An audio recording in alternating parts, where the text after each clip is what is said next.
د طالبانو دفاع وزیر مولا یعقوب مجاهد احمد مسعود ته خاصه بلنه ورکړه. د طالبانو دفاع وزیر مولوي محمد یعقوب مجاهد وایي له جګړې څخه هیڅ هم نه جوړیږي. را دې شي د بل ملک کې د سولو خبرو له طالبانو سره نه کېدي. زه د هغه هر قسمه ضمانت کوم. را دې شي خپل هیواد ته او د سولې خبرې دې وکړي. د طالبانو دفاع وزیر مولا یعقوب مجاهد ویلي موږ ټوله یوه کورنۍ یو، نه غواړي چې زموږ کورنۍ بېله شي.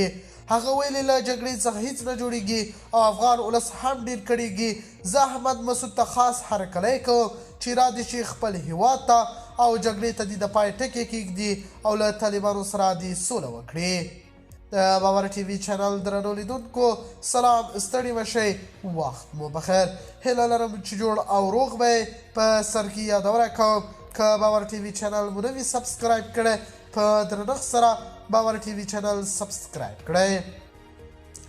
احمد مسعود ویلي چې نن سهار وخت راته د طالبانو دفاع وزیر زنګ وهلی و او راته یې د افغانستان راتګ غوښتنه وکړه او راته یې وویل راشه موږ تیاره غونډه جوړه کړې، راشه په هغه غونډه کې ګډون وکړه او د سولې خبرې به هم وکړو. زه خاص ته هر قسمه ضمانت کوم، تا ته به هېڅوک هم څه ونه وایي.